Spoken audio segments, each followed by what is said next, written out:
In today's video, we will talk more about the Devon Larratt and Brian Shaw collaboration, Vitaly Laletin's attempt at the grip dynamometer world record, Travis Bagent being more serious about his arm wrestling comeback than ever before, and finally the Arizona State Championship controversy, Coach Ray's opinion about that, Engin Terzi's opinion about that, and what the arm wrestling community thinks about this subject in general. So Brian Shaw uploaded a video about testing grip strength with Devon Larratt as a first video of their collaboration. And as the arm wrestling community already knows and as we already expected, Devon's grip strength is not the best in the world. It's not what he's known for. So I'll say that for a guy his size, his grip strength is kind of below average, and that's what Brian Shaw realized. He was kind of shocked to see that as well, and eventually he acknowledged that maybe grip strength is not the most important thing in the world. And surprisingly, this was one of the facts that the arm wrestling community has been relying on by saying that just because of Brian's immense strength and also his immense grip strength, he will be able to conquer some high levels in the arm wrestling world.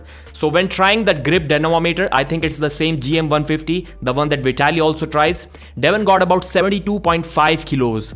For someone, if we consider the general audience, it's well above average. But for a strength athlete, it is below average. And Brian Shaw got about 127.1 kilos. He has done about 10 kilos more in the past.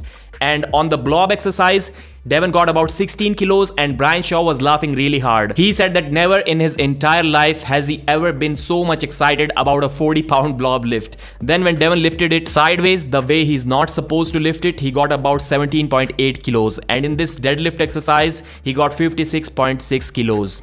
So maybe this kind of forces Brian Shaw and all of us to re-evaluate the importance of grip strength in the world of arm wrestling. People say that it's just the crunching grip strength, the crushing grip strength, which is not so important on the table. But Devon is not strong in any of the grip strength departments, and yet he is the master of hand control on the table.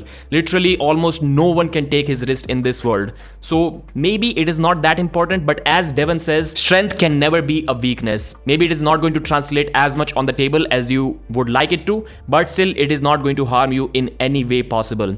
Then Devon went home and uploaded a video titled "Rest in Peace Levan Saginashvili." But he did not really talk about Levan in that video. Devon did say that Brian Shaw is learning very quickly. He's absorbing the information that is given to him in the way that he's supposed to acknowledge it and understand it and also apply it on the table. Devon also said that Brian Shaw already has the ability to come forward. He can arm wrestle inside for sure already, but he will learn the outside game as well, and then he will be a complete arm wrestler. Brian Shaw one day against Levan. Gonna happen one day? We'll figure out where it goes, what level it can get to, who knows, but I think everything is on the table for sure.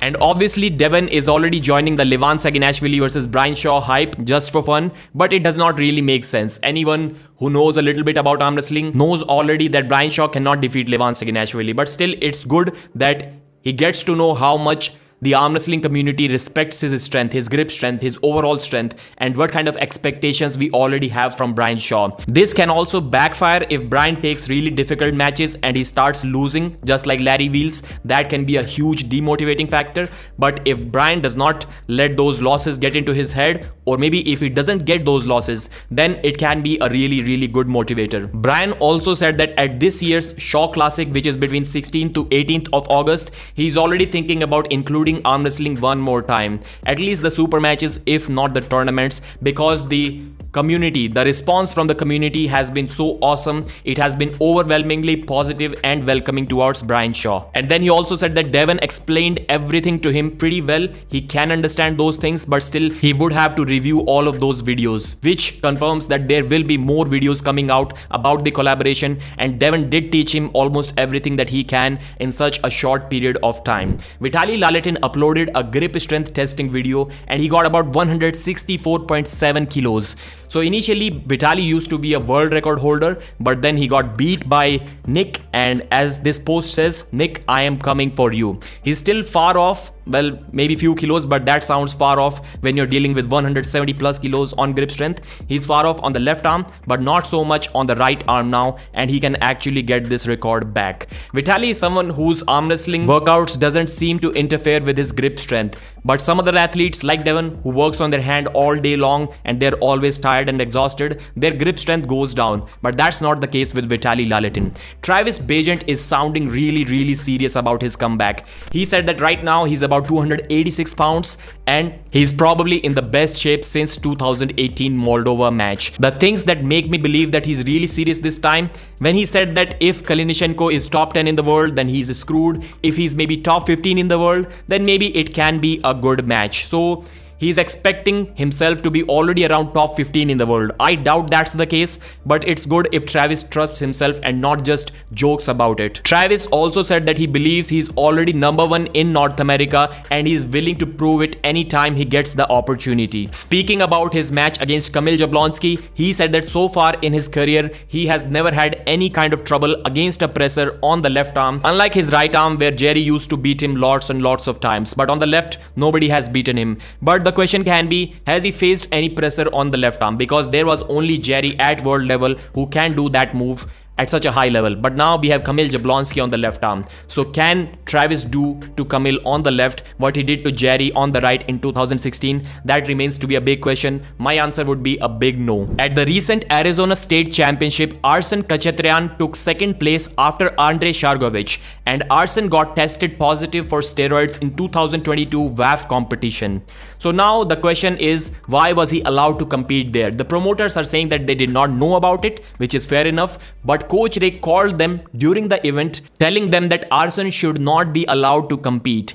And the decision was taken afterwards because the competition was already kind of over and he will not be allowed to compete until his ban lifts in the future. So no strict action, but the arm wrestling community, especially the North Americans, are kind of furious about it, that why are the Europeans trying to interfere in our Western arm wrestling? It shouldn't be like that, especially when the tournament is not drug tested and everyone that Arsen was competing against was probably on at least as much juice as Arsen himself. And Arsen got tested for diuretics. I think that's what the promoters were saying. Engin Terzi also made a post about this. Basically, if you're not natural, then stay away from the events that have doping test. If you use the stuff and try to win where there is a rule against it, then don't complain when you test positive and got banned. Some people will not care and still allow you to compete, but some people will not allow you. No need bullshit drama for every simple thing. So they were talking about the Oleg Cherkasov event as well, where he got tested, he was banned by WAF, and yet AMC allowed him to compete. We saw that and he did really well there. So these two athletes are in the highlight now. But my thing is that I agree with Coach Ray and also Engin Terzi, and I want to expand it one step further. There should be something done about guys who are not tested positive, but yet they have accepted that they are on steroids. I'm still waiting for Engin Terzi's response about Artyom Morozov competing and dominating everyone at the recent Asian Championship. Why no talks about that? And yes, those athletes are banned, but they're competing in the events that are not really tested. But I still do not agree with this thing completely. I think these harsh decisions of banning are important to keep the steroid guys away from the tested events. These strict decisions will make the promoters and also the athletes think twice about competing in those drug-free events. So I think it's overall a positive thing. I am at least 80 to 90% in favor of Coach Ray and Engin Terzi, what they're saying on this subject. What are your opinions about that? Please mention in the comments, like the video and subscribe.